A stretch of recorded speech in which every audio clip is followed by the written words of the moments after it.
My name is Mmamoloko, and I'm going to be the program director. Now,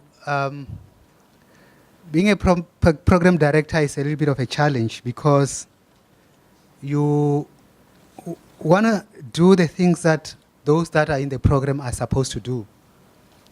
And then you realize that you are actually not asked to do that.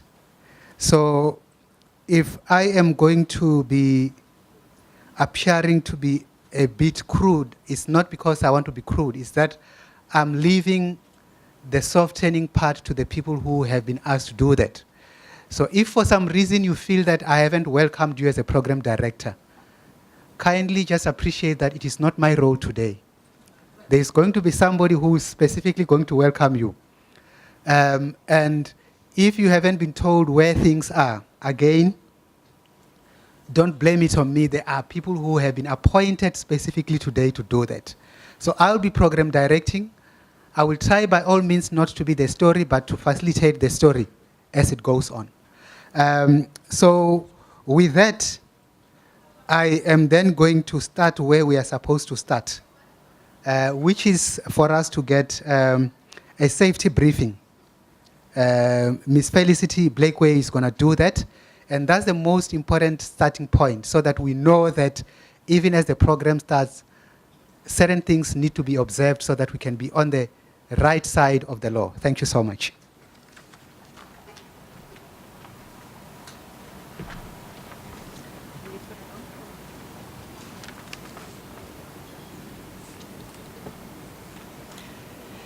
Thank you, Program Director, Honourable Minister, honoured guests.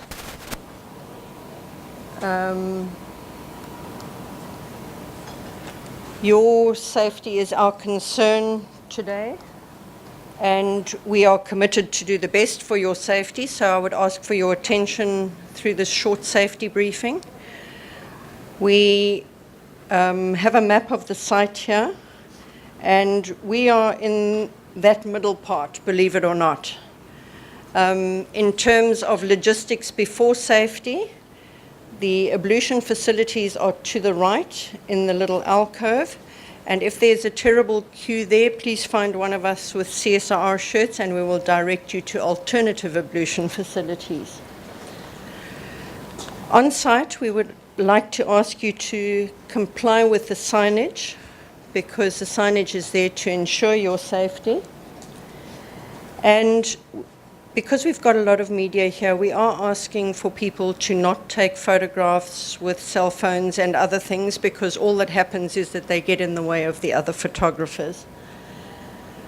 Please also do not connect your electronic devices to the company network. And when you leave, could you please hand in your passes to the security officer? In the event of an emergency, there are first aiders on site. They are designated by green vests. In addition, we have LifeMed on site. If anybody has a medical emergency, please contact myself or anyone in a CSIR shirt, and we will arrange for you to have medical support. If you notice that anybody has a medical emergency or an injury, please report it to us immediately. Smoking is prohibited on the site, except on the other side of the dining area, where there is a designated smoking area with an ashtray. In the event of an evacuation will be designated by the sounding of a siren, which will happen by any one of us CSIR personnel.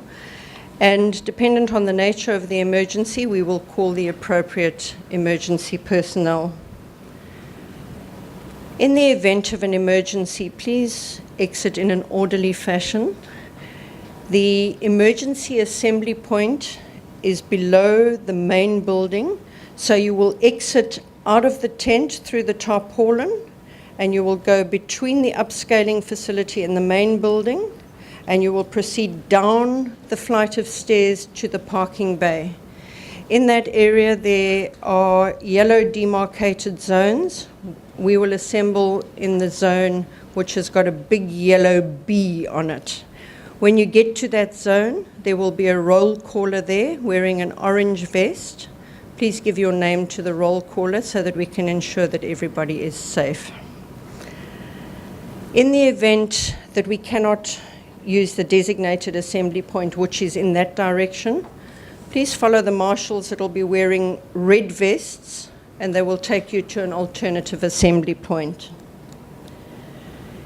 When you go on tour through the building, throughout the building there are evacuation plans, so in the event that the siren sounds, you will have proximate to you an evacuation route that you can follow.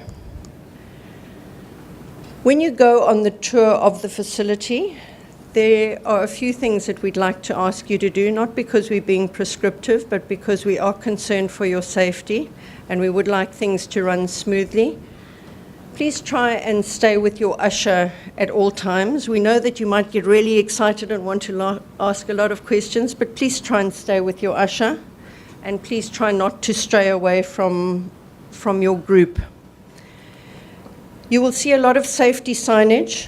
We are not expecting you to put gloves and boots and goggles on for the tour. You will be issued with a laboratory coat as the minimum PPE to go through the facility.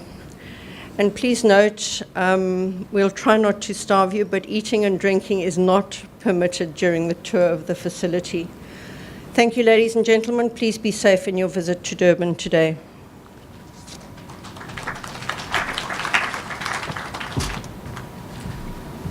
Thank you so much, Felicity. Now, in science, we believe there are things that are not possible yet.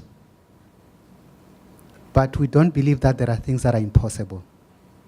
So it might look impossible now, but with time, you'll see how possible it is. And some of it you'll hear. For those of you who never thought you eat wood, you'll get to know how much you get to eat wood. And for those of you who thought you don't indulge in waste, you will see how you do that. And I think one of our very central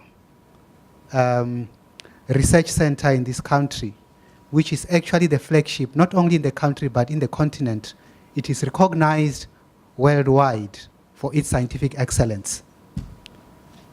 And even a falling advertising board is not going to stop me from saying this, that the CSIR really is our flagship entity.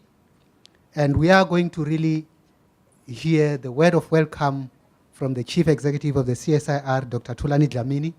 And I think after he has spoken and he has welcomed us, we are going to look a little bit more settled. And then we are going to be more relaxed and listen more to the proceedings of the day. Dr. Thulani.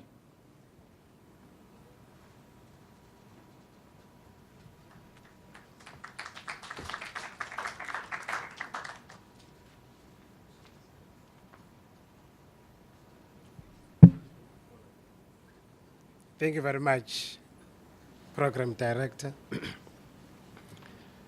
Honorable Minister of Science and Technology, Mrs. Mmamoloko Kubayi-Ngubane, CSR board members present here today, the Director General of the Department of Science and Technology, Dr. Phil Mchwacha, CSR executives, representatives from the private sector, distinguished guests, colleagues, ladies and gentlemen, good morning.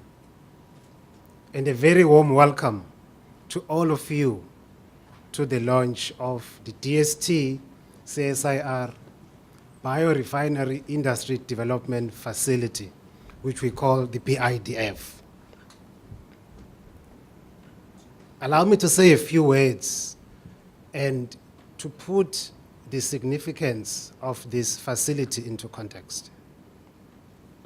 The mandate of the CSIR requires that the work that we do as an organization contributes towards improving the quality of lives of the people of South Africa by addressing the triple challenge that we've heard so many times about of poverty, inequality, and unemployment. Our vision, therefore, as an organization, is to be the leading institution in South Africa and indeed the African continent in using science, technology, and innovation to drive industrial development as envisaged in our mandate. In this regard, as an organization, we've embarked on a journey to ensure that we remain true to this mandate. We've called this Project Synapse. And Minister, I hope in the near future we'll have an opportunity to brief you in full about our intentions with Project Synapse. But at the heart of it, Project Synapse is intended to take us into this future, where the CSIR plays a catalytic role in translating innovation to industrial development. In fact, we see the launch of this facility as a step forward towards the realization of this vision. This facility is a first of its kind in South Africa, and might even dare to say maybe even on the continent. And it will position the CSIR as a key technology player in the biomass sector through the reduction of barriers and the removal of risks for existing as well as new industry players who are developing, testing, and adapting biorefinery technologies for the South African biomass sources that we have. This facility seeks to enable industry partners to improve their competitiveness by reducing waste and converting it into high-value chemicals, materials, and others. And in this way, reviving sectors that have come under significant amounts of pressure in the recent past, such as, for instance, the paper and pulp industry. We're currently today, 50% of the tree that goes into the manufacturing processes for the production of paper goes to waste. And the question that we are trying to grapple with is, how can we add value to this resource which is now being considered as waste? The facility we are launching today was jointly funded by the CSIR and the Department of Science and Technology through the Industry Innovation Partnership Fund of the DST.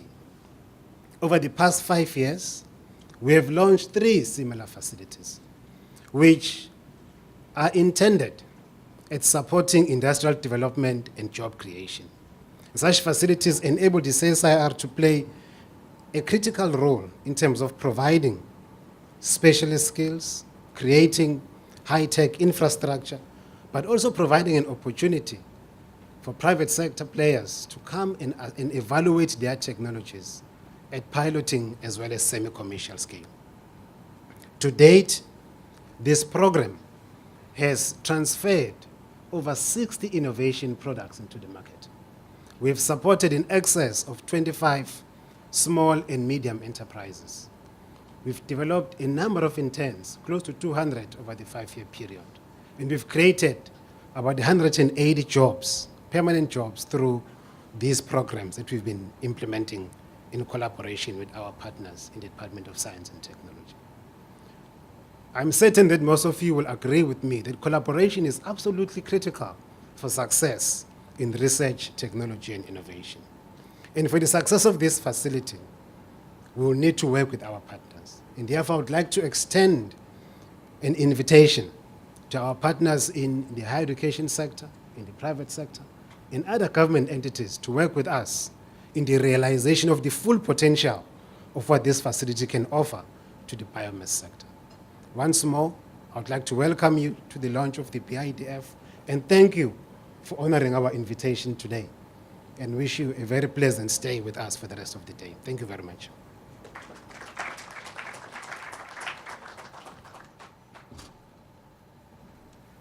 Okay, thanks a lot, Dr. Dlamini. I just want to check here, do we have Councillor Bekokwake Pewa from the eThekwini municipality? I don't see any indication of his presence. So we're going to go on with the program, and the next item will be the launch video, and this is basically going to be showing some perspectives. And as I'm doing this, I'm trying to make sure that those who are controlling in the background are doing what they're supposed to be doing, so that we see something springing up on the screens, and then we can move on.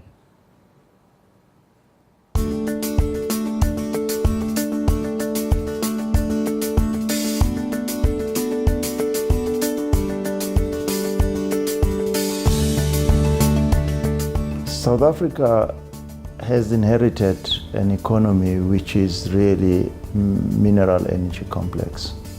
So we export our raw materials and we had cheap energy for a long period of time. Therefore, South Africa decided to invest in research and development even harder after 1994 because we wanted to diversify the economy. The role of the CSIR in supporting industry takes multiple forms, but ultimately what we are trying to achieve is to ensure that South African industry is competitive and that we use innovation to create new industries which will contribute to economic growth. An area that we're driving a lot more strategically at the DST is the area of waste. About 2 years back, we finalized what we call a waste research development and innovation roadmap, the first of its kind in South Africa, because prior to that, we didn't have a good sense even of the untapped potential in the sector. And research that we had done together with the CSIR highlighted that there's huge untapped potential in our waste streams. And although we have the CSIR and we have our institutions where we can absorb much larger numbers of young people who have research backgrounds and research degrees in industry.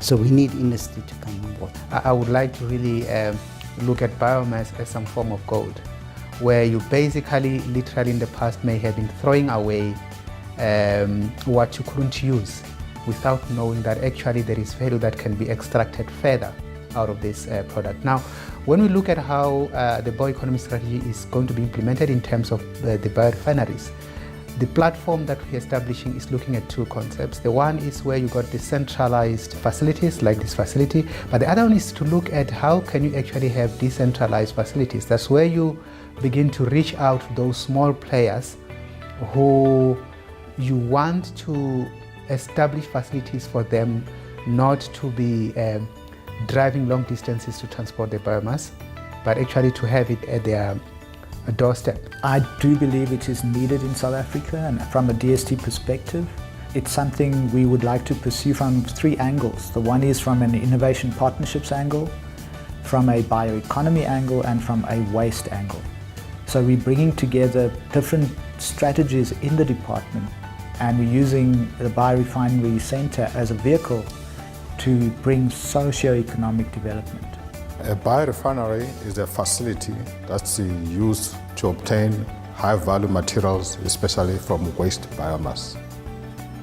So, for example, if you take down a tree and use it to make pulp and paper, you'll find that the majority of the wood is lost as waste in producing the product. So we are saying this is not acceptable, because if you look at that waste material, you'll find that there is value that can be extracted from that. So by using biorefinery technologies now, we're able to extract valuable materials from that waste material. I think some of the challenges being experienced in the sawmilling industry is mainly based on pine. It's also, because it's based on pine, it works on a pine saw log regime, which means pulp logs tend to be a byproduct produced by producing saw logs. So if we could add value to the byproducts, it would really add value to the industry as well. The other big challenge is the capital-intensive nature of the sector. So as an example, you have a mill producing dissolving pulp.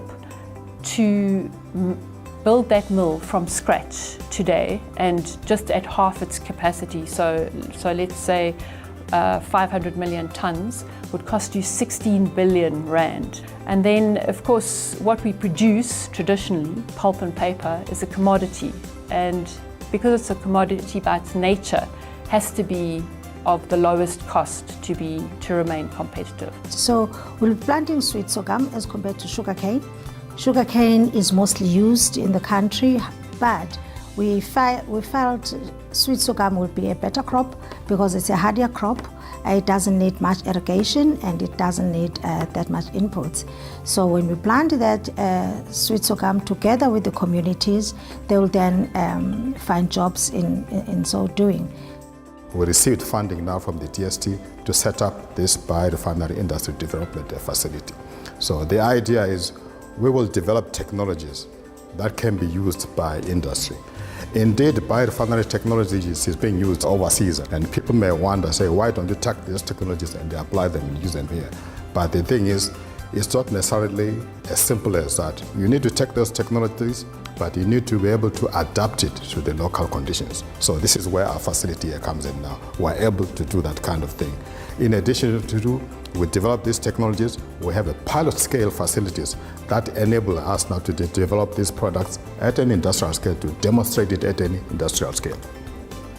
So if one looks at the forestry, timber, pulp and paper industry, we are specifically looking at ways to try to beneficiate some of the waste streams that are produced by this industry, and some of these waste streams include the sawdust from sawmills, the sludge from the pulp and paper mills, the bark from the tree itself, and even to the extent where we are looking at the lignin that's remaining after the wood has been pulped. Now, all of these waste streams have a huge impact on the industry in terms of its management and its disposal. So what we are trying to do is we are trying to find ways to beneficiate it into valuable products that we can add value to the industry instead of disposal via landfilling, for example. In terms of what we're doing at the moment, if you look at the sawdust waste, we are looking at producing products such as xylitol and pine oil. These products are not produced in South Africa, and these products are actually imported into the country at great cost. Waste chicken feathers is the waste material that's produced from the poultry industry. It gets disposed of by landfilling or so on, which is a hazardous way of looking at it. But if you look at those waste feathers, you'll find that there is value materials that can be extracted from that. My project is electrospinning. I'm going to extract keratin from waste chicken feathers and produce nanofibers. But it is regenerating keratin fiber via electrospinning. With the support and skill development that we are being offered here, I feel like we have a better chance to go out there confidently and go as potential employers and not employees. So from BIDF, we can go out as graduates and create jobs in a greener manner. So we have this facility now. We want to invite all our stakeholders from the public sector and the private sector to come and work with us in terms of taking advantage of this unique national asset that we now have, which we think can make a significant contribution in terms of turning the biorefinery sector in South Africa around.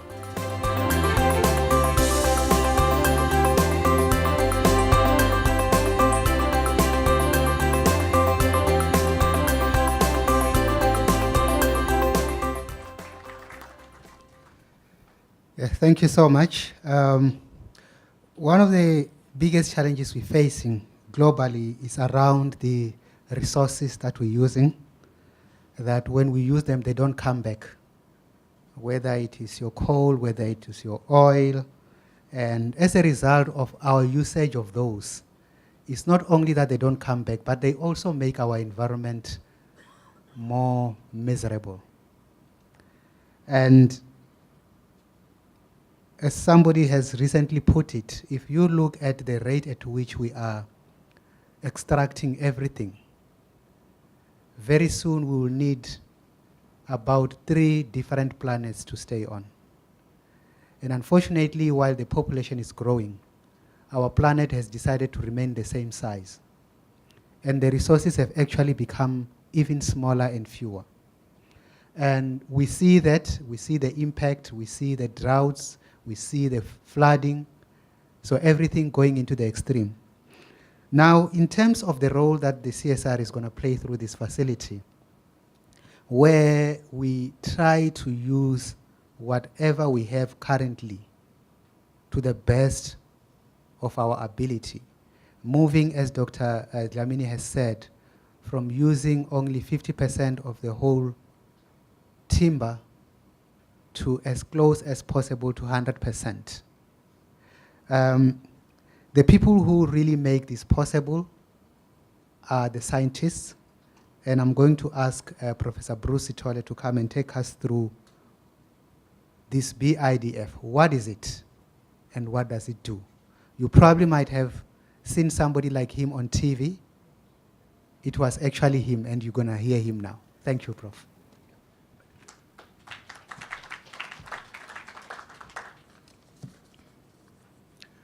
Good morning, everyone. I'm just going to introduce you to the facility, the Biorefinery Industry Development Facility that we have here in Durban. My presentation outline is shown in that slide here. Briefly, I'll give you a strategic context, and I'll focus a bit more on the forestry industry. Our initial focus is on the forestry industry, but however, you'll see later on during the tour, during the talk, the technologies developed here are also applicable to other biomass too. It's not only exclusively for the forestry industry. Then I'll talk about the facility itself to see what we have, and then I give some highlights, and then just illustrate now application to other biomass. And then I'll end up giving you an overview of what we should expect here from the facility. So in terms of strategic context, the facility here is meant to address national priorities. For one thing, it meets the requirements of the Industrial Policy Action Plan. If you read that plan there, you find that there is a section there on the beneficiation. Specifically, it talks about the ongoing effort to secure technology-intensive, value-adding production capabilities to utilize SAA's comparative resource endowment advantage as a global competitive advantage. Secondly, it fits in very well with the bioeconomy strategy which is set up by the DST. In this case, within this strategy, some of the items mentioned there is to remedy industrial and municipal waste, reduce production costs, reduce environmental impacts, improve quality of products, and improve the performance of a range of economic sectors. So how can the CSIR now increase its contribution to the national priorities? We believe that this can be achieved now by achieving socio-economic development, job creation, and human capital development. So let me go back now to give you a little more details about the forest product industry. First of all, how big is it? In this case, we see that the industry contributes significantly to the GDP of South Africa. It contributes about 2% or 12% to the manufacturing GDP, 35% to the agricultural GDP, and direct employment of upwards or even exceeding 160,000 people. And the important thing here to take note is there are no deforestation concerns. I know some of you, many of you, receive emails, and this email says, don't print this paper, don't print this article, and so on. In South Africa, there's no deforestation issues. All the forests used here are plantation trees. So the more paper you use, the more you print, the more industries and jobs you're creating here in South Africa. So print as much as you want, there's no problem. Now, however, this industry has been facing challenges. It's under severe development pressure, both globally and locally. For one thing, things like disruptive technologies and lower market demands of paper. If I may ask some of you to see who bought a newspaper today, you'll find that it's not very many of you bought in your newspapers. So where are you getting your news from? You're getting them from electronic media. So what happens now to the newsprint industry? Definitely it's on the decline because they cannot survive and so on. So that's one of the issues there that we're facing there too. Actually, indeed, if I look at the University of KwaZulu-Natal, for about 3 years now, they've come out with a regulation now that all new incoming students, they're supposed to bring in laptops. And professors, you're not allowed to hand out paper notes. It's all banned. Now, obviously, that's affecting the production of industry, so it's not good. So competition from Asia and South America, that's another pressure.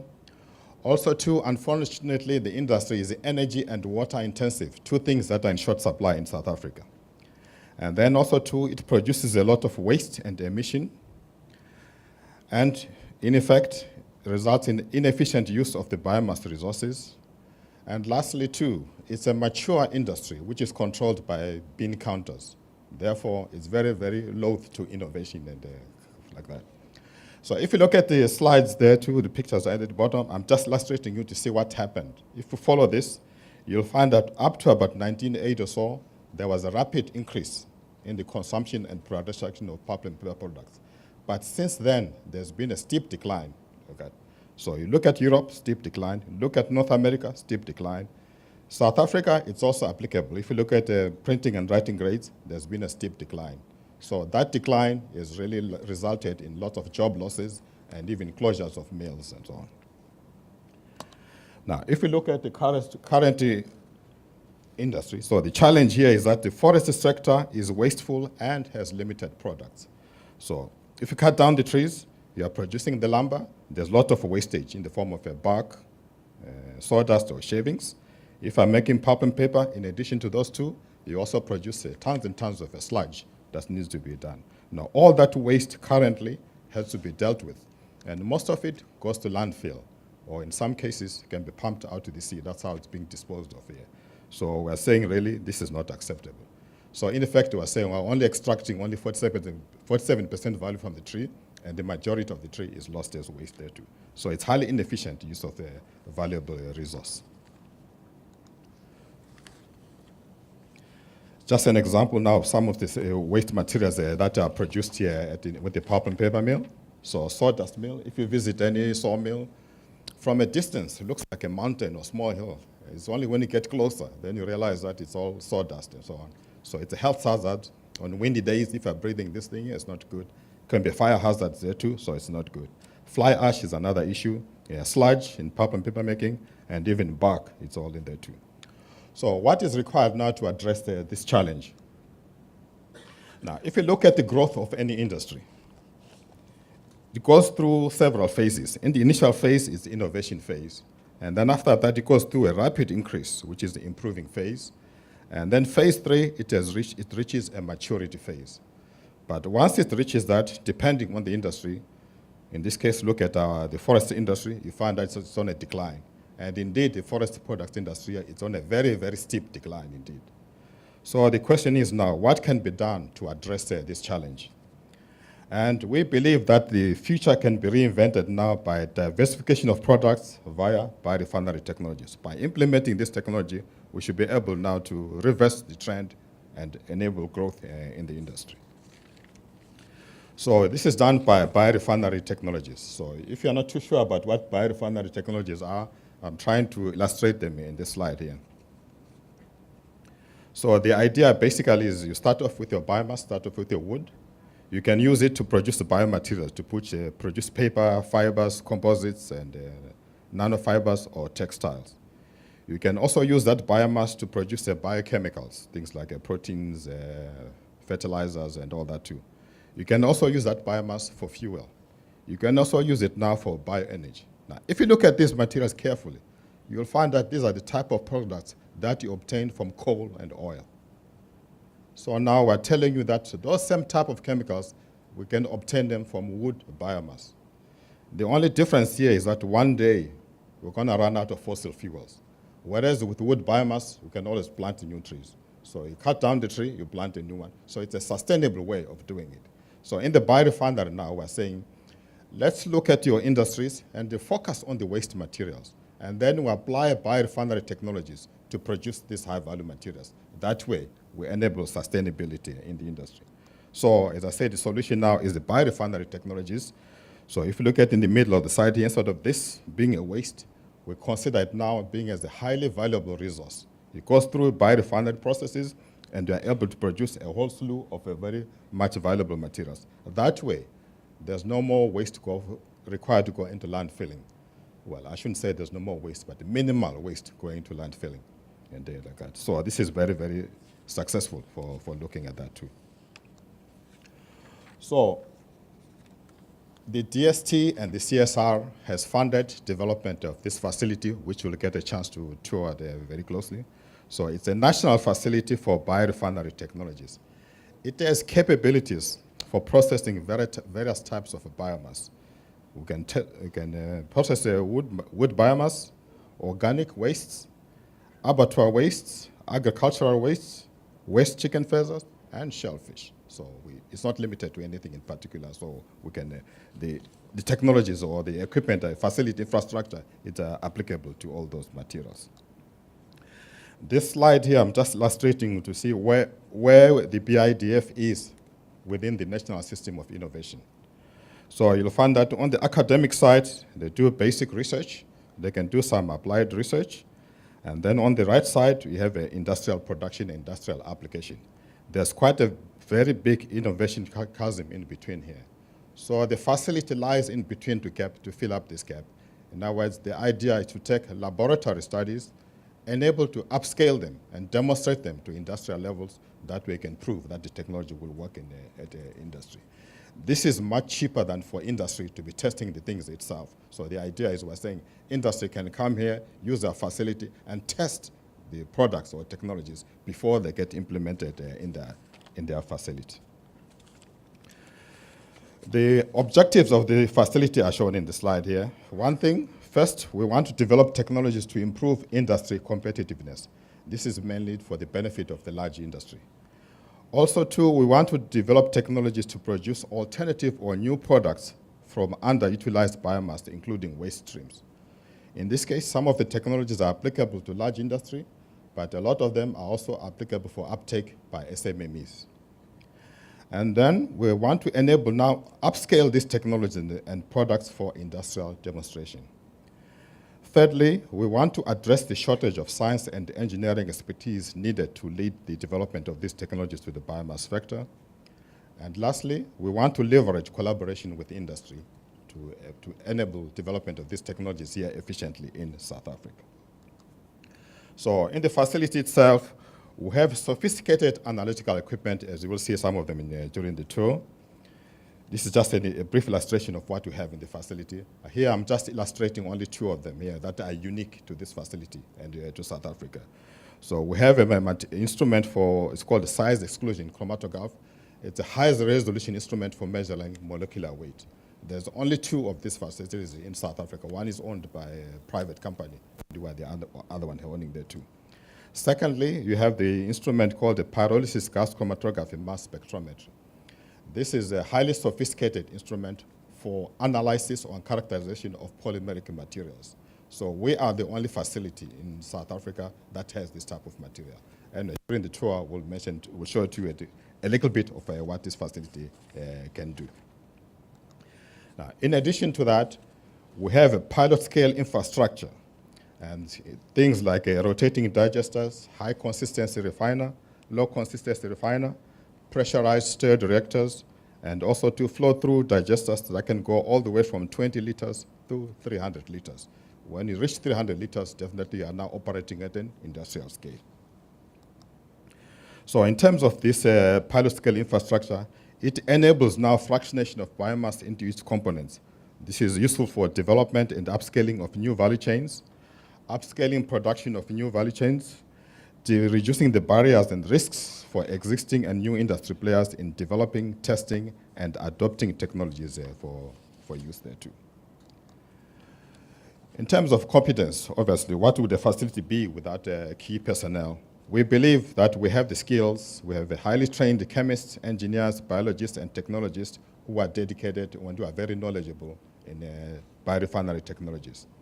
We have a unique infrastructure for industrialization. We are going all the way from the laboratory to pilot scale.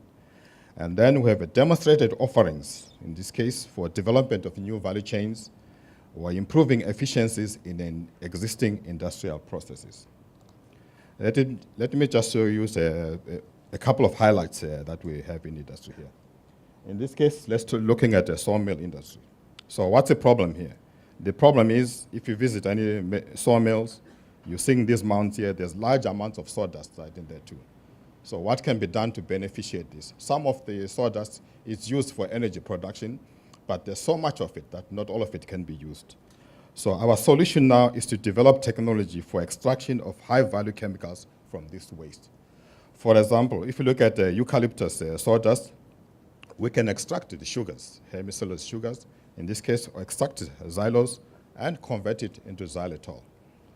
If it's pine, we can extract pine oils. In this case, they can be useful for making different types of products. By so doing it now, we're enabling local production of these valuable materials. All these materials I mentioned, they are not available in South Africa. They're currently all imported. But we are saying, why can't we have locally based industries now producing these valuable materials from waste materials? That's the idea that we are looking at too. So we are working with the SMMEs now for uptake of some of these technologies. Some of the SMMEs that we're working with include Frixel and Ingenium. And for the sawdust and so on, one of our major collaborators here is Hans Merensky and also two York Timbers. So the idea now is that if you look at the bottom slide here, you have your sawdust. So you extract the chemicals depending on the type of thing, if you extract the sugars or extract the pine oils. And then the fibers remaining out of that, instead of them going to landfill, you can convert them into a material called nanocellulose crystals. These materials are super duper materials, really. I know most of you may have heard of nanomaterials. Normally you hear it in terms of metals or inorganic materials. But we do have nanomaterials in the wood samples. And these are very, very fantastic materials. Indeed, it's been shown that nanocellulose materials, if you look at its tensile strength, it's stronger than stainless steel. So I'm telling you that something from wood is stronger than stainless steel. It's mind-boggling to believe that, yeah. So with those kind of properties, can you imagine the type of super-performing composite materials that we can make? So this is what we are working to do that. Just to highlight now in terms of that material, if you look at this material, these cellulose nanocrystals, current technology, worldwide technology for producing this material is you start off with a material called dissolving wood pulp. This is a very, very expensive pulp. To build up this mill, as you heard from the video by Jane here, it costs at least 16 billion to build up this pulp mill. And then you take that pulp and you go through a process, use it to produce cellulose nanocrystals. This is what everyone else in the world is doing to produce this type of materials. So you need an expensive mill, and then the pulp, it's a very expensive pulp, sells about $1,200 a ton to produce that. And if you go through the process, your yield is only 15%. Here at the BIDF, we have developed a technology now where we start off with the waste material, and we go through a black box, and we end up producing cellulose nanocrystals. And our yield is 40%. So currently, this waste is free, so it's very cheap. I'm saying it's free because as soon as somebody find that there's money to be made out of it, so that may go out at the end. But for now, it's free and so on. So we do have technology for doing this too. So currently, worldwide, if you want to buy a cellulose nanocrystals, it sells for about $1,000 per kilogram. With our technology, we're producing directly from the wood. So we're currently working now on upscaling the technology, and we are working on developing industrial partnerships for this thing here.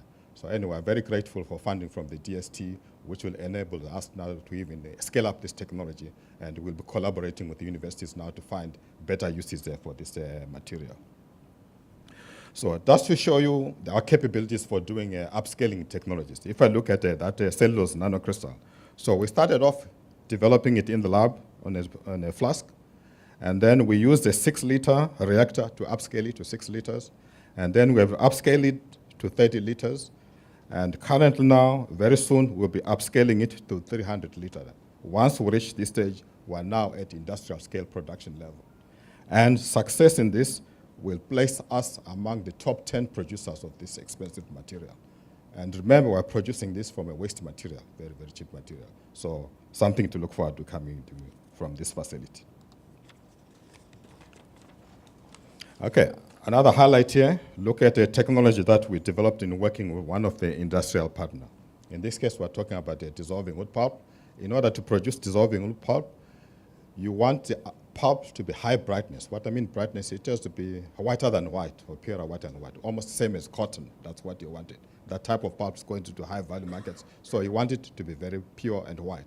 In order to do that now, you need to use a lot of chemicals for bleaching chemicals, and this can be very, very expensive.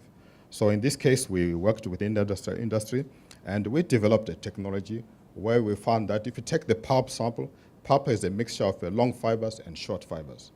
If we separate the two, you'll find that the short fibers, they consume more bleaching chemicals than the long fibers. So by removing the short fibers from the process, you are able to reduce the bleaching costs.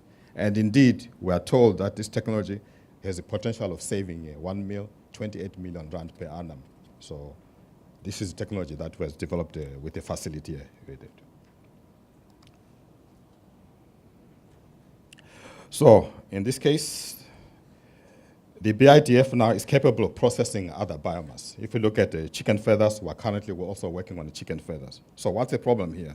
The problem is there's more than 230 million kilograms of chicken feathers that are produced in South Africa, most of which goes to waste. Some of it is goes into animal feed, but the majority goes into landfilling. So this is not good for the environment and so on. And as I mentioned on, if you look at these feathers, you'll find that there is value out of this material. So the facility now is making great strides in developing a number of high-value materials from the waste that can create new business opportunities for existing and new enterprises. You will learn more about this during the demonstration to see what the work is going on in this area. So in terms of future now, what can we expect from the BIDF? If you look at the types and products that can be produced from biomass, it's mind-boggling, especially if you look at the wood and so on. It's mind-boggling that there's so many of things that can be produced, and it does it. You can't even comprehend it. So the idea now, you want to know what can you focus on, what can you do on. I've given presentations, for example, at some companies, some sawmills, and then they've asked me that, should we stop making their products and go straight into biorefineries? Then I said, no, let's wait a bit. We need to do techno-economic study so that we can understand what it means and so on. So yes, in the next year or two or so, the BIDF will produce a detailed techno-economic study of biorefineries within the forest products industry. Secondly, we will have a localized production of these high-value materials from biomass waste. And as I mentioned, Donat, we're working with SMMEs. Some of these materials are produced by SMMEs or in small quantities. The idea is we want to develop a mobile extraction unit that can go from site to site, that way to take care of these economies of scale. And with our technology for cellulose nanocrystals, South Africa will be among the world's top 10 producers of this material. And we will have significant partnerships with the industry and the SMMEs in developing and implementing biorefinery technologies. And we'll have technologies now for extracting maximum value from biomass. Instead of only 47% or so, definitely we'll be extracting more than 97% value from the trees. And all these technologies, definitely, they will result in job creation and even job maintenance.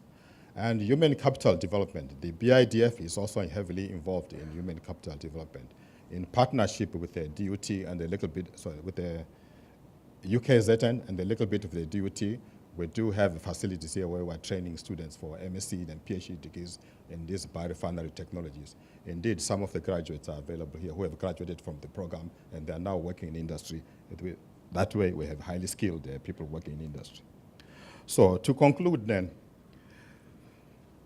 the DST and CSIR has funded this facility. It's a national facility for development and evaluation of biorefinery technologies. We believe that we have a world-class facility which is central to the major biomass region in South Africa. We have highly trained, specialized technical experts for advisory and technology development. We have a foundational pilot scale for mills, for fractionation, and digester for processing the biomass. We have advanced analytical equipment for characterization of these materials. We are involved in human capital development for this, and we have a growing network of partnerships, both local and international, in collaborations in development and applications of these technologies. This is just an overview of some of our collaborators that we're working with in the system, and we look forward to collaborating with more of you people in the process.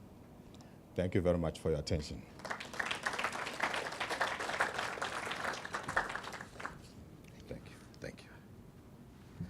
Okay, thanks very much, Prof. And as you can see, science, technology, and innovation will take you through a journey of self-discovery.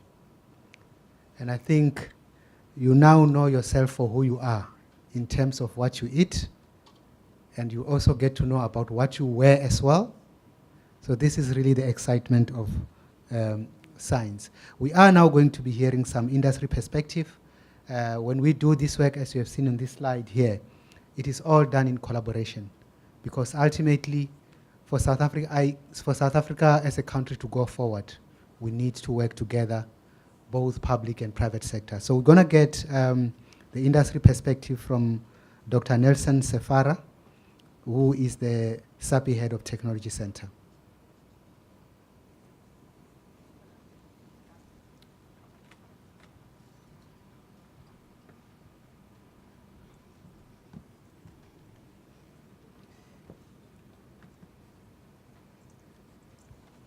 I've just taken the last bottle, and I hope this is not the bottle for the minister.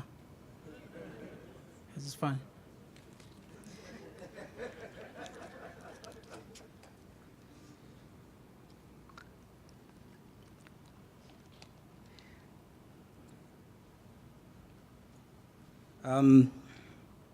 Program Director and Honorable Minister,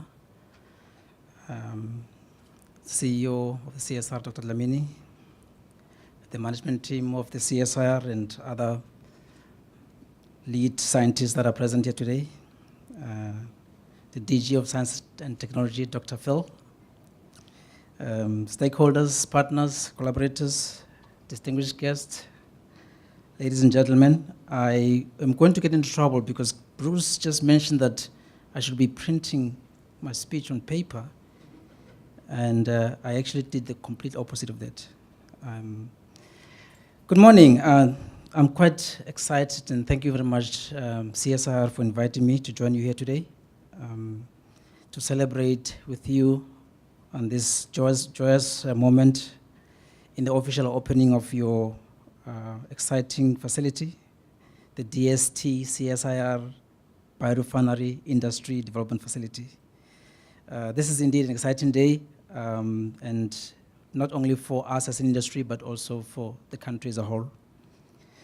Really honored and humbled to be here and to share some of our perspective from the industry and to give a message of support in how this facility can assist the industry in some of the work that we wish to pursue. I look forward to going on the tour because I'm a scientist. I'm born and raised in the lab. I'm still a red lab, even though I oversee a lot of the activities around the R&D within SAPI. And I can see from the outside that this is a spectacular and beautiful building, worthy of the investments that went into it. I know that many of you guys have waited way too long for this day to come. From what I remember, sometime last year this was supposed to happen and it didn't. But as they say, good things come to those who wait. So looking forward to some wonderful work going forward. As I drove into this center this morning, I reflected back on my days as a scientist many years ago, and you won't believe it was many years ago because I may look young to some of you, but I am a bit old. Yeah, many years ago I started my career at the Forestry and Forest Product Research Center just across the road here. The center at that time was opened back in 1999, and it's a great honor to see some of the colleagues that I worked with, Jerome, Andrew, and Sis Elsie, who's sitting at the back there, where we were passionate and sat around and tried to do some of the exciting work for the industry. At the time when the center was open, this was a joint venture between the CSR and the UKZN, and it had a clear mandate in terms of the objectives it wanted to achieve. And one of the primary objectives of the center, and to quote it from the website, Bruce, is to develop and align both contract and postgraduate research activities with the needs of the forestry and forest product sectors. So there's the industry on one side and there's a center on one side, and the two must sing from the same hymn sheet. One of the other areas to play a key role in the development of forestry and forest product research competency in South Africa, which I believe that center did very well. Since its inception back in 1999, the FFP worked very closely with the industry, did a lot of fundamental work, research work to understand the impact of wood and wood properties on pulping and bleaching properties, and a lot of that work that was done across the road there is still being applied today in our industry. And I'm quite grateful to see the fact that a lot of the fundamental work is still relevant today. So I'm pleased to be back here and to see that this center is growing from strength to strength, and that it is expanding to even offer beyond our traditional pulp and paper business, but also expand into the field of biorefinery. Let me just give you a bit of perspective from SAPI, just to give you insights in terms of our view into the field of biorefinery. At SAPI, we value R&D. We value R&D very strongly. It is seen as a cornerstone of our business. Some of you might know, SAPI has several R&D centers around the world. There's 3 in South Africa, there's 1 in North America, and 1 in the Netherlands. And we value the role that the R&D plays in terms of the contribution of the new products and innovation that come out to not only improve the current products, but also come up with new innovative processes. So as a company, we're pleased to see that government is also committed to supporting R&D and to see the growth and the contribution that R&D can make into the development of this country. So I strongly believe that this investment will help us to develop new competencies in this field. Hopefully some new products will be discovered, and hopefully new knowledge will be created. So we're looking very positive and forward to seeing some of the work that Bruce has just spoken about. Indeed, biorefinery is a new and emerging field with the potential to produce a lot of very good, exciting green products from sustainable raw material such as wood fiber. And we're quite happy to be part of that, to be playing in that field as SAPI. A lot has been mentioned about our traditional business, the traditional pulp paper making process, which you guys are familiar with. Traditionally, as we make that product, we only use, as Bruce mentioned, only about half of the tree is used to make pulp and paper products. And the balance of that material, some of it, just as a point of correction, half of the other waste material, we actually burn it to power the mills and to generate steam for the mills. And the balance of that typically goes into the waste streams, either as effluent and wastewater.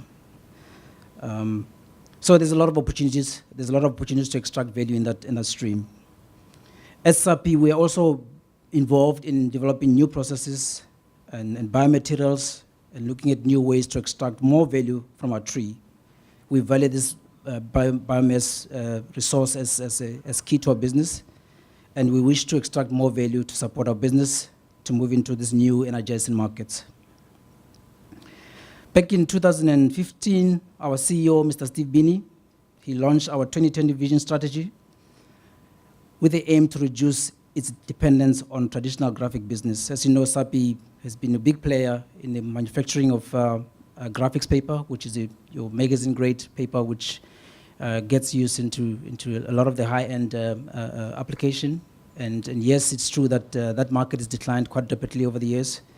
However, we took a decision as a company to move away from that traditional business and transform into very high-margin areas, such as dissolving wood pulp, specialty paper, and packaging. And these are the 2 areas that within this country, we are quite heavily invested in growing those areas for the country. Just down the road, south of Durban here, it's our biggest dissolving wood pulp mill in the world. Okay, so it's something that we as a country should be proud of. And in the recent announcement last year, the company has announced to even expand the production at that facility from the current 750,000 tons of dissolving wood pulp all the way to about 890,000 tons of dissolving wood pulp. Just to give you in perspective, that's close to 2 million tons of wood that goes into the mill per year. So there you see the opportunity for us to even extract more value if we're only using half of that material for the production of dissolving wood pulp. So as part of that strategy, the CEO set ambitious targets for us to actually derive more revenue from new products, from bioproducts, okay? And he said, I want you guys to go and extract more value from the tree, and products that you extract from the tree should contribute about 10% of our EBITDA by 2020. Okay, the target EBITDA for SAPI for 2020 is $1 billion, and the CEO said to us as R&Ds and scientists, and say, I want 10% of that $1 billion EBITDA to come from new products. And this is new products from wood, which was quite a big challenge for us. So how do we achieve that? Several areas were identified, and these areas included extracting high-value opportunities from unutilized side streams, and a lot of those is the areas that Dr. Sitolo covered, biomass, where there's oversized chips, sludge, materials that are sitting in our waste streams, etc., etc. There's a lot of opportunities for RSS industry to even leverage on that. And SAPI has committed to making investment into that areas, as you've seen in the press. Last year, in partnership with Valmet, which is our industry partner in Finland, SAPI commissioned a second-generation sugar extraction demo plant at our Ngodona mill in Nelspruit. And that work is designed to extract the C5 sugars, or the hemicellulose sugars that are currently not being used in our manufacturing process. And the idea is to take those sugars and find opportunities in terms of these high-value products, xylitol and furfural markets, which have got huge applications into our everyday life. So work is already at an advanced stage with this work, and we are already scaling up our pilot and demo plants. And please, those of you guys, I know we speak a lot with the center here, to find opportunities for us to collaborate on these activities. These sugars can be beneficial to a lot of product, sugar alcohols, and so forth, and we're looking forward to finding other partners that can help us to achieve that. Back in 2005 as well, we commissioned a pilot plant, and again, this is how serious we are about this business. Okay, we published a pilot plant for the production of low-cost cellulose nanofibrils. I know Dr. Sitolo was talking about nanocrystals. We took one step back, we talked about nanofibrils. And I'm pleased to announce, to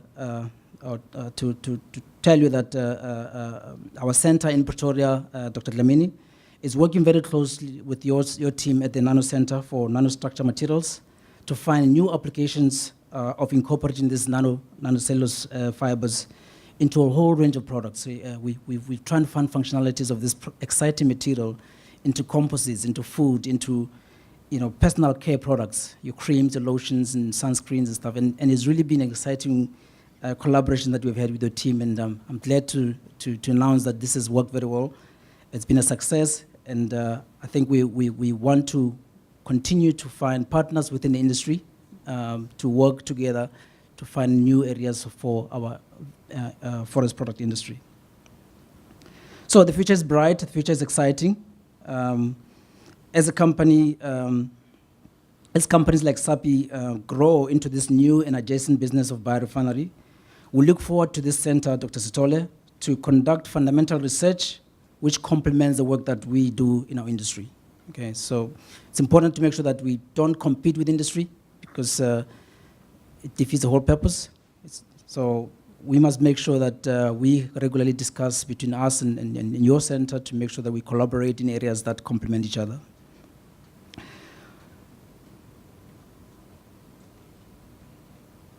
I agree with you that the center should also play a role in developing new scientists.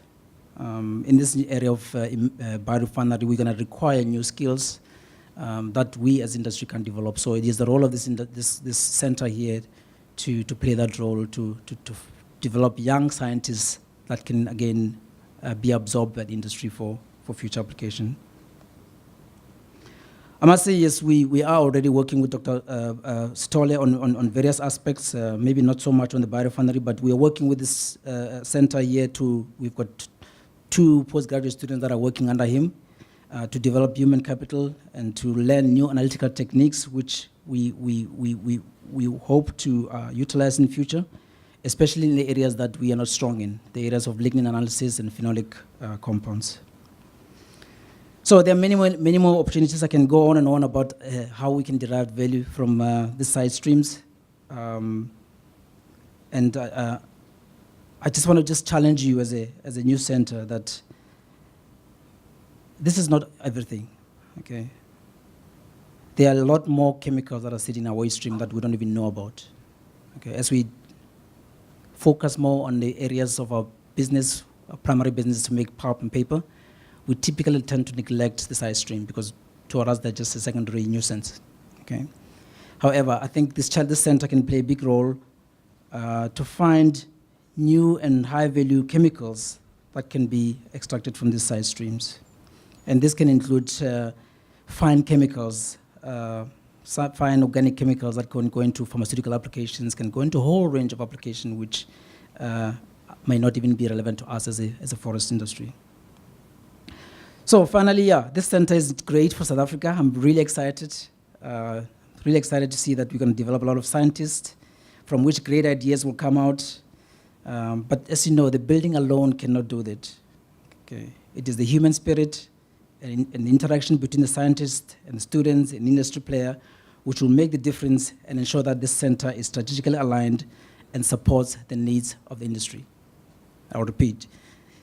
This center here has to be strategically aligned and support the needs of the industry. Okay.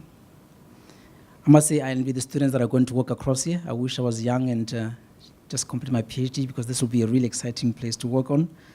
Good luck, congratulations, and again, we will continue to engage this center as the industry, and we hope to find opportunities for us to work together. And thank you to the investment that the government has made into the center, and we as a company, as a country, will definitely derive value from this. Thank you.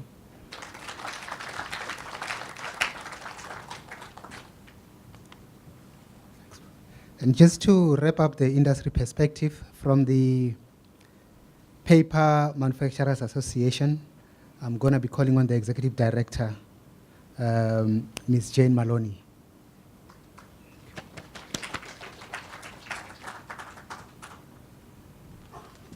I think you should all stand up. Your eyes are starting to glaze over with these facts and figures that we've been given. And nobody listens to me. This is a very sad day. Get some oxygen into your brains. I know I need some. Okay, thanks. Honourable Minister, Ms. Mmamoloko Kubayi-Ngubane, very happy to have you here and delighted that you are now the Minister of DST. I think you did a brilliant job of energy, even though it was a short time. I think you were a very good Minister. DG, CEO of the CSIR, Program Director, and fellow guests, and all you exciting scientists. I'm excited to be here. I think that my job just got a whole lot easier. I have to try and make the pulp and paper industry sexy, attractive to young scientists, attractive to engineers. And when they think about doing shift work, when they think about working in an industry that has all this waste, I heard you, Dr. Sitole, so much waste, they don't necessarily want to work here. But now we have all these potentially very, very exciting products. Products much more than paper, much more than pulp, than dissolving pulp, than what's also known as chemical cellulose. You heard Dr. Safara Nelson, who graduated right here, probably 15 years ago. Okay, maybe less, maybe more. But it's so exciting to have him standing here and endorsing this facility and what the CSIR and the DST have managed to achieve. Thank you. Thank you for actually believing in our sector and for investing in it. It's exactly what we need. We've had a small mill closed down in Gauteng. We've had in Durban a newsprint machine closed down. And we need these new value-added products because that is the best way to remain sustainable. If it wasn't for our sector, we plant 840 million trees every year on 693,000 hectares. So that's 210,000 trees that are planted every day, specifically for this sector. We only ever harvest 6% of those trees in any 1 year, which means that we are replanting constantly. But you know, it's difficult to plant trees in this country. When we signed the Forest Sector Transformation Charter in 2008, 100,000 hectares were identified that could be planted. 60,000, I think, in the Eastern Cape and 40 in KZN. To date, we have probably managed to plant about 12,000 of those hectares because we need a water license, we need a tree license, we need an environmental impact assessment, so there are a lot of regulations. The plus side of those regulations is that we only plant trees where it's viable to do so.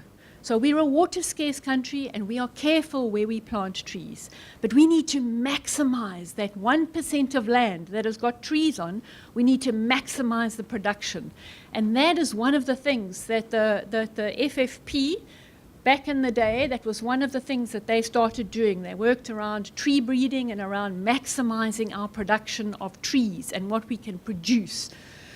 So we are also 80% energy efficient. Bruce, the sector is quite efficient. We're not totally inefficient.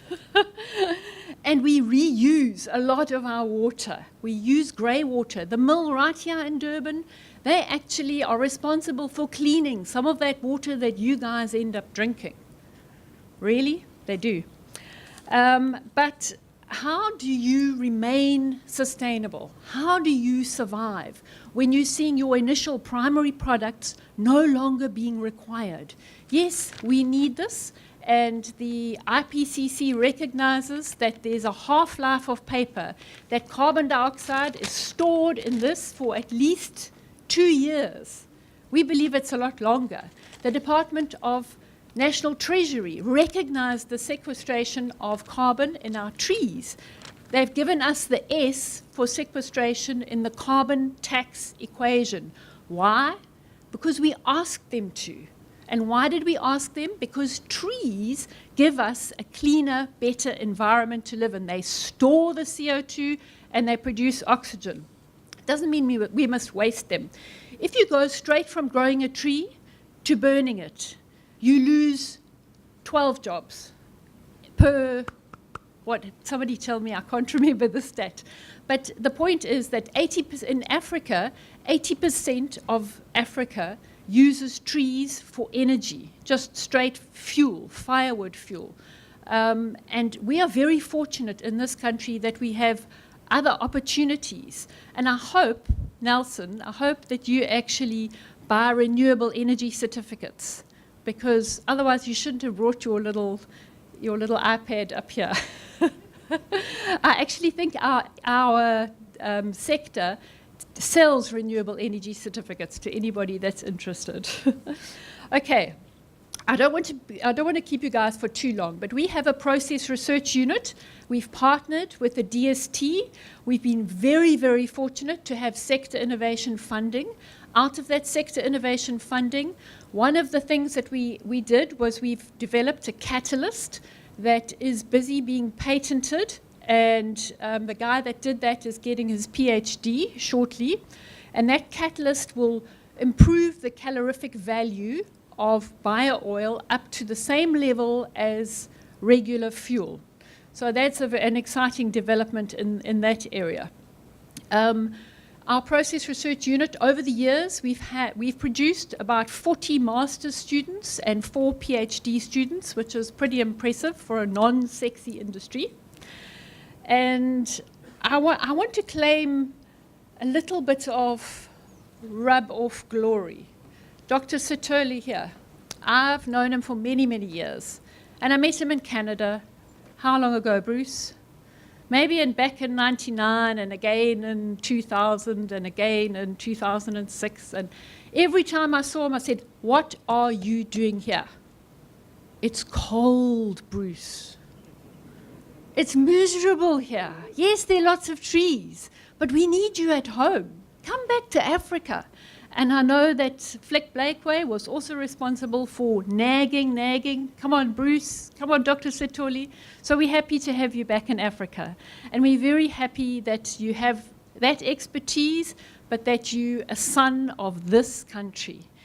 One of our sector's biggest challenges is that there's not enough biomass. And I'm pleased to see, I saw DTI here.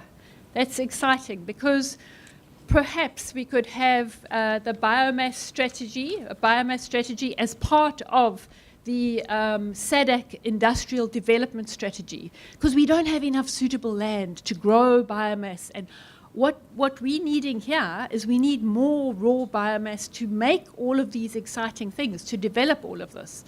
So I can see a rosy future here. And I'm not going to keep you any longer than to say this last thing, that Dr. Thulani Dlamini, you said that collaboration is critical. It is critical. We do need to work together. If Bruce didn't have our waste, then this wouldn't be here. If we didn't have that waste to valorize and to beneficiate, then we wouldn't have had the investment from DST and from the CSIR. So we need each other. We cannot stand alone. So together we can do so much more. Congratulations on finally getting this fantastic facility here. This partnership will definitely go on, because I noticed that Pam's flow-through digester now has a very fancy little room all to itself. So collaboration will have to continue if you want to carry on using that flow-through digester. It's a very tiny part of the facility. Thanks, everybody.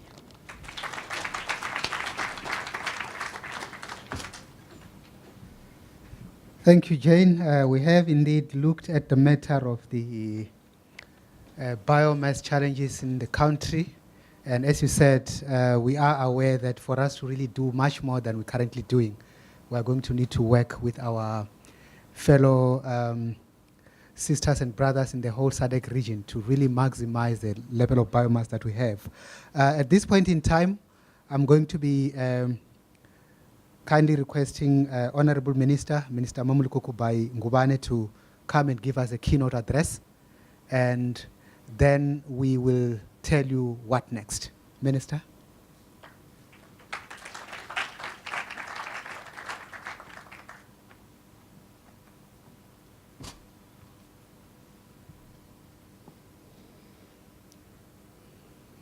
Should I move it a bit? Thank you very much, DG Mofe. Good afternoon, colleagues. Let me acknowledge the CSIR board members who are here. The CEO, Dr. Dlamini, Dr. Mjwache, the DG of the department, executives of CSIR who are here with us today. Ms. Malani, thank you very much for the kind words. Dr. Safara, I noted that there are other colleagues who are here, Dr. De Graaf, who's here with us, Dr. Duvar as well, Ms. Tembe, the Itala Management Services, CEO, other senior managers of the department and from DTI, the Deputy Vice Chancellor of UKZN, SAFCOL Board Chairperson, distinguished guests, ladies and gentlemen. I think I'm very, very excited to be here. When I came through, because the last visit to a refinery, it was a different refinery. Indeed, it was in my capacity as Minister of Energy, so very smelly, DG, quite headache. You wouldn't have sat for a long time without starting to feel that your head is a bit. And to have to visit another refinery that I can sit for so many hours without having to worry about my headache. I think I'm very excited to be here, but as well to be part of the portfolio. Just looking forward to most of the work that has been done here. And today, this is one of the most exciting, I think, about the portfolio that I'm currently responsible for. And I remember last time one of the colleagues said, I'm going to be the envy of my colleagues. I think I'm starting to feel that way too. I think part of what is important for us is to note that South Africa's economy has been experiencing a very slow pace in terms of growth level in recent years. In fact, our economy has never fully recovered from 2008 global economic crisis. As a result of the poor economic growth, our triple challenges, unemployment, poverty, and inequality, seems very insurmountable. insurmountable in terms of us having to find solutions to these challenges so that we can be able to have a country that we are looking forward to seeing. We are seeing growth. However, the challenges that we are experiencing as a country present us with an opportunity to put more emphasis on our national innovation system, for that is how we will generate new avenues for growth. This is because we know that in order to make a dent in the unemployment rate and poverty and subsequently inequality, the economy needs to grow at least by about 6% for us to turn the situation around in our country. And you'd note that most of the projections that we are seeing today are not even giving us to that extent. Now, South Africa, like any other country of the world, faces enormous challenges of energy and food security, climate change, and greening of the economy. To this end, South Africa has been developing a range of policy mechanisms, of all which are intended to enhance the development of sustainable industries, protect environments and food resources, and also to mitigate against climate change. As a sector, will also be relevant if we are not going to be able to find solutions or even contribute to finding solutions to the challenges our country faces. So it is out of research and development and innovation that we will be able to help South Africa get out of the challenges of poverty, unemployment, and inequality. And some of these initiatives that we need to be able to look at, that we are as a country championing and we are looking at, it includes the biofuel industrial strategy, the bioeconomy strategy, the green economy accord, and the industrial policy action plan. And all of these are part of the efforts towards the realization of our national development plan. It is important for us to note that the National Development Plan has noted that for South Africa to sharpen its innovative edge, it, I quote, requires greater investment in research and development, better use of existing resources, and more nimble institutions that facilitate innovation and enhance cooperation between public science and technology institutions and the private sector, close quote. As a custodian of the national system of innovation, the Department of Science and Technology has been playing a leading role in transforming the South African economy into a knowledge-based economy. In doing this, we recognize that government alone cannot achieve this transformation without the participation of private sector. Colleagues, I think we need to believe that the extent to which developing economies emerge as an economic powerhouse depends on the ability to grasp and apply insight from science and technology and use them creatively, as the NDP says and notes. I think more for us is to say, while you do research and development, it shouldn't be just in a vacuum. It should be able to respond to our challenges. It should be able to respond to what are the current issues that we need to find solutions for. Otherwise, as well, if we don't do that, who will take us serious, who will listen to us? Because for me to go and get even the Minister of Finance to be able to give us money for such projects is for us to be able to say, this is how we are responding to the challenges of South Africa, how we are contributing to the growth of the economy, how we are contributing, because everybody today is talking about the high level of unemployment. Are we producing research and development? Are we finding innovative ways of revitalizing industries that are looking as going down and dying? And that is more important for us, and that's why these facilities are very critical for us, colleagues, and are able to also make us even more and more able to have a more voice as the department when we go to finance, when we go to everyone, and including the president, because we have to make sure that we also fight for our budget. We also fight for our relevance.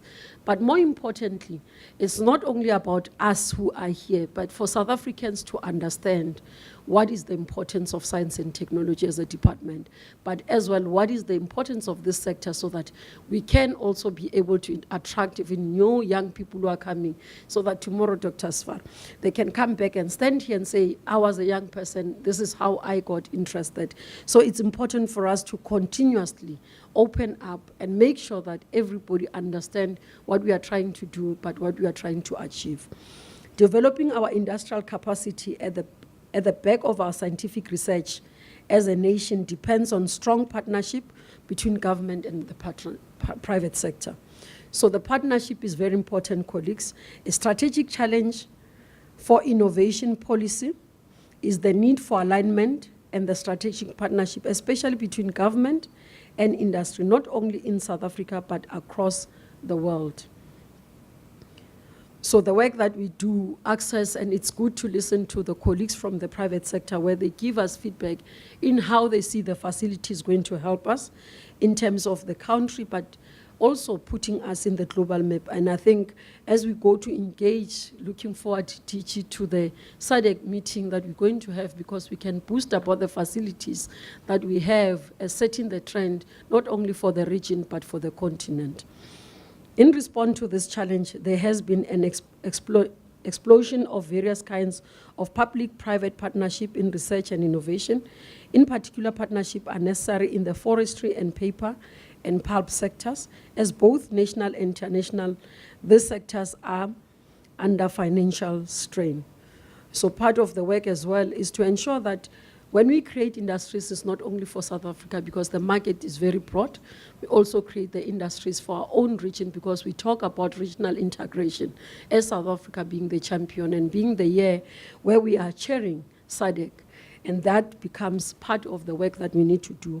And especially because SADC has adopted the industrial policy as one of the key priorities. So part of what we need to be doing as the science and technology and as the people who are within this sector is to be able to respond to the challenges not only of South Africa, but as well of our region.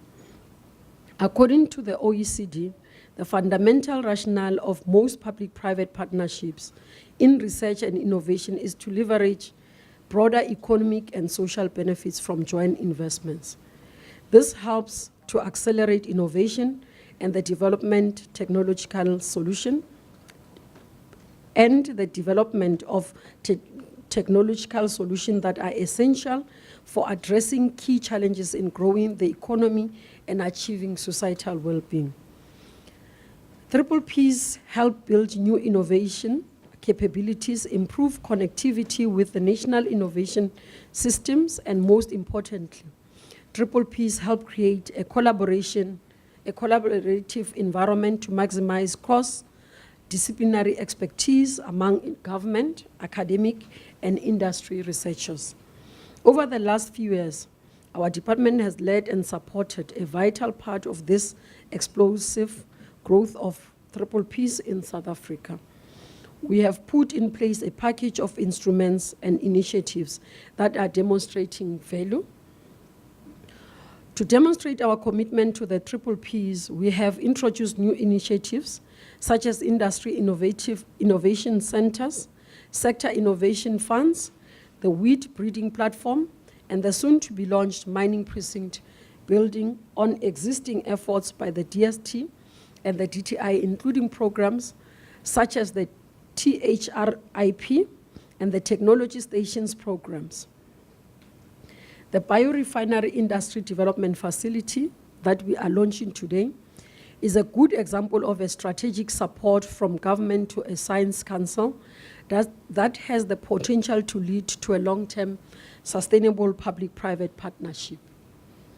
Partnerships that have the potential to make a fundamental contribution to addressing the triple challenges of poverty, inequality, and unemployment. This facility will enable cutting-edge research development and demonstrate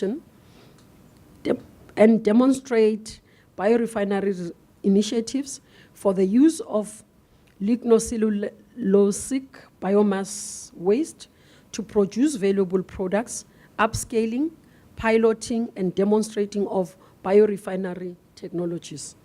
It will further promote inter- and multidisciplinary research, cooperations amongst key players, and facilitate the training of skilled researchers and engineers in the biorefinery field, as well as integration and activation of rural-based biorefinery facilities to enable farmers and grassroots communities to participate and benefit from the implementation of the bioeconomy strategy through biomass supply, technology like localization and demonstration facilities, but more importantly, contribute to one of the government's priorities in terms of building on and creating rural development and creating local economies in rural areas. There are a number of biorefinery programs that have been identified for South Africa, and this includes forestry biorefinery, sugar biorefinery, waste biorefinery, algal biorefinery. And this, all the above, is one of the things that makes it exciting for the period that we are as the department. However, the BIDF is not only responding to the bioeconomy strategy, but also to the waste research, development, and innovation roadmap. One of the priority waste streams in the waste research, development, and innovation roadmap is organic waste. This includes waste agricultural biomass, as well as, for example, chicken feathers. And I was excited to know that there's so much that can be done with chicken feathers. I mean, if you grew up in rural areas or in township, we know all you do is throw them away, and you never thought that there's anything that can come out of chicken feathers. So it's very exciting for me to be able to learn about what can be done out of chicken feathers. Chicken feathers represent a large waste stream in South Africa, with more than 1 billion broilers slaughtered in South Africa in 2013. The keratin in chicken feathers has numerous applications once extracted, from shampoos to textiles. The conversion of this waste stream into value-added products will help drive a circular economy in South Africa. So it means we can continue to eat our chickens more and more. So I must go to Minister Sokwan to say, we need the chicken industry to produce more. So we don't want to import chickens because they come without the feathers. So we want them to be grown here so that we can have the feathers, because there's more value for us to have those. The BIDF has a critical role to play in building a circular economy through the development of innovative industries, transforming what is now known as waste into valuable resources. The Waste RDI roadmap is a strategy of government to unlock a potential of 17 billion per annum into the South African economy. And the BIDF is an instrument to help us realize that vision. More importantly, jobs will be created by supporting SMMEs who are interested in localization of technologies from production of high-value products from waste wood biomass. For example, South Africa currently import, I need to pronounce that very well, Zekloton, I hope I'm pronouncing it very well, a low-caloric sweetener that is beneficial for diabetes. The BIDF is developing technologies for extraction of this compound from sawdust waste, and these technologies are suitable for uptake by SMME. You know, it's very strange. You hardly take some of these things to cognizance to know that we've been importing such sugars. And if you look at our health report, I mean, a lot of people are utilizing that product. So it's one of the areas that will help us grow the economy. And this is what we're talking about, responding to our economic environment, providing solution, but now we're also providing solution to our health issues. More broadly, the biorefinery will contribute towards the realization of the DST's main objective of establishing critical mass and world-class competency through the technology development value chain, comprising basic and applied research as well as technology translation and commercialization action within the industry bioeconomy sector. I'm pleased to note that the BIDF is only the start of the journey towards the strengthening the innovation infrastructure in South Africa.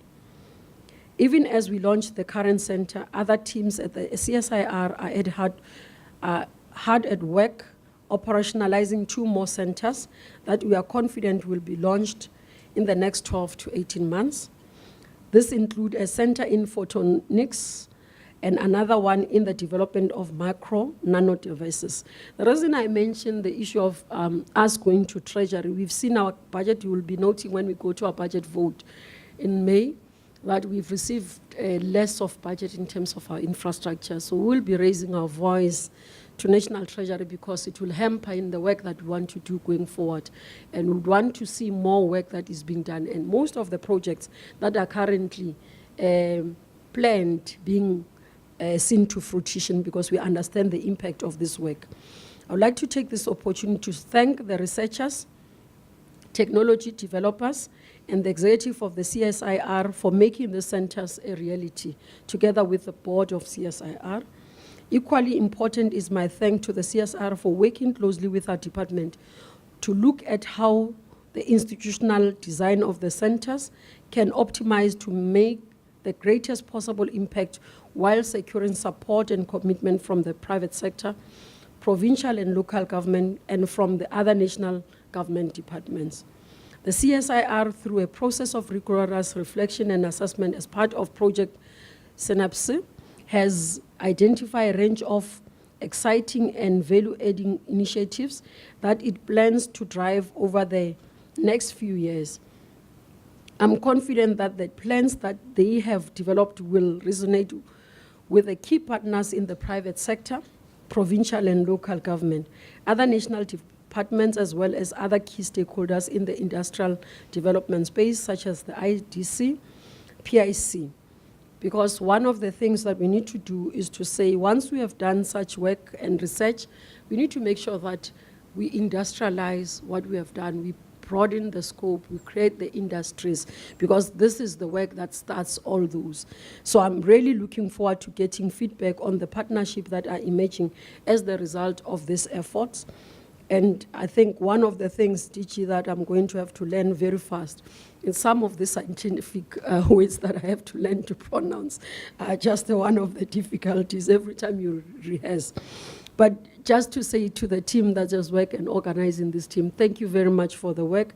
And I'd like to reiterate my commitment to further strengthening partnership with the private sector and all the role players in the sector, to say that if we work together, we can be able to build a better country, but more to build a better sector that is more cohesive. And also because we need to heed to the call that the president has said that all of us need to work together and lend a hand. So all of us need to say, what is it that I can do in my own way, in my respective responsibility, so that we can come together, partner together, build a better nation. And for us is to be able to build a better future, because the future is in science and technology. Thank you very much.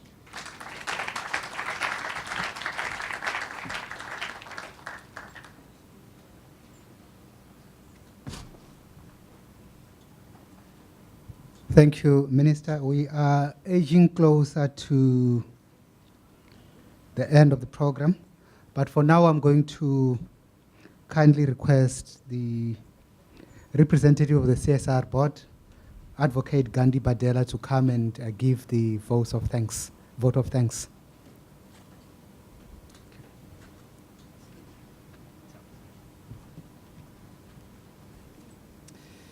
Thank you. Good afternoon.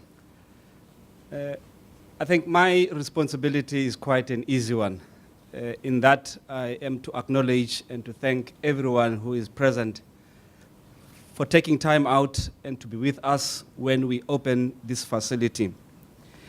But I would like to start off by saying to Dr. Sefara, I have managed to use both technologies, the paper and this one. I think I'm in safe hands with you. Honorable Minister, it is indeed a great pleasure that you are with us today and we would like to thank you. And we now know that we have your support in the initiatives that we have and the ones that we are planning to have. I was pleased to hear that you will be betting for us when you go to Treasury, because I can assure you that the executives have been complaining to the board that the grant funding is decreasing every year.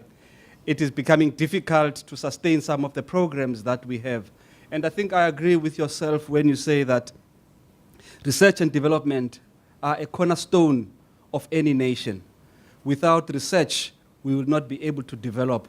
We will not be able to create competitive industries. And we ask you to support us on that. I think also I would like to take this opportunity to thank Dr. Mjwaka, who has been a foundation and a support ever since I've been on this board, for taking time out also. I know that we've got a busy schedule, and I really appreciate that you felt it important that you are here today. I think, Minister, though, I will come back to you and say, you've given me a question to ask when I go to the next board meeting, because I would like to see a replica of these centers or facilities in various sectors across the country.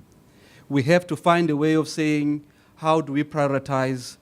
What is it that we can do? How do we leverage from the experience we have gained in creating facilities like this one? I also, however, would like to take this opportunity to thank the executives.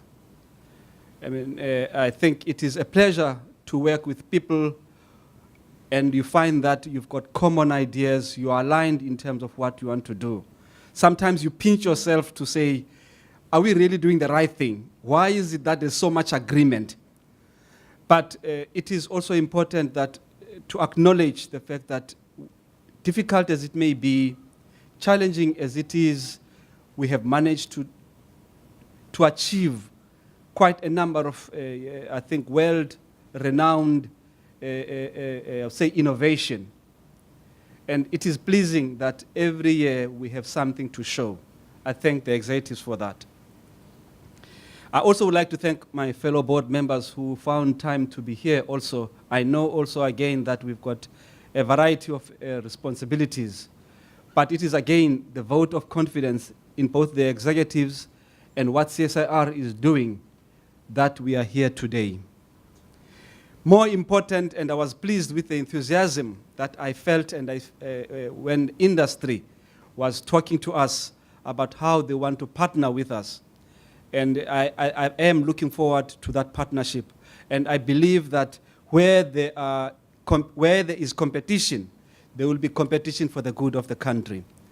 It is true that, I mean, disappointing sometimes, if you look at cities like Kimberley, the declining industries, it would be of great honor for CSIR to be able to say, we can do something about it. It takes time, but at least as long as we are doing something about it, it will help quite a great number of people. I would also like to thank industry, Dr. Sefara and Ms. Moloni. I must have said, again, your enthusiasm, I wish we could have the same across the board.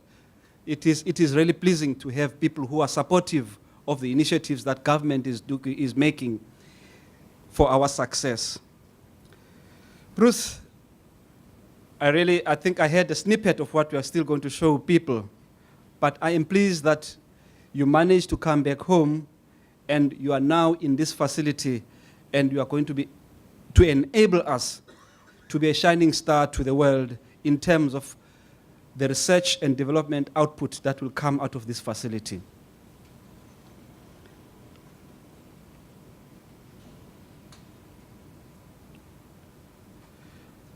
And in conclusion, I would like also to thank the people who are organizing, who made this event and who made it possible. Sometimes we take certain things for granted, but I think in my lifespan with the CSIR, the people who organize the exhibitions, conferences, have always been doing a sterling job. I would like us to thank them and to acknowledge them. It is actually pleasing because we wouldn't be able to demonstrate what we are capable of doing if it were not for the platform that they provide us. At this point, I would again hand over to the MD, to the program director, who will then guide us in terms of what we need to do next. Thank you. Of course, I do appreciate the upgrade. So there are 3 items that are coming, and I'm not going to be directing them, so I'm going to direct them right now so that we just go smoothly from here. So the one is going to be the cutting of the ribbon and the unveiling of the plaque. Now, I believe these 2 things will happen because for sure I have seen the scissors, a pair of scissors. And it's a very nice pair of scissors. That one I promise you. Take a closer look at it when the minister is handed that pair of scissors. So that tells me something will be cut. Now, I also saw the plaque, and it does show that it will be unveiled today. So that will happen. Now, I have gone through this program. As I said, we've come to an end, and I believe everything that's written on it. And ladies and gentlemen, there shall be food in the end.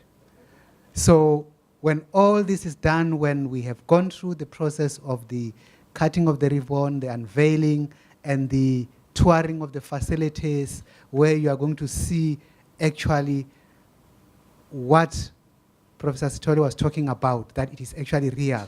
You will see it there. Now, just for the sake of order, I'm going to say, let us allow the minister and the VIP team to really lead this process so that there can be other teams that then follow in terms of the tour of the facilities.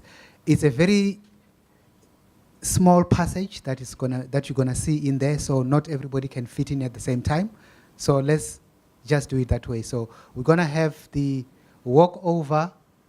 We are going to follow Wuhle. She's gonna take us through where we're gonna do the cutting of the ribbon. Thank you so much. I must say, please give yourself a huge round of applause. You are a brilliant audience.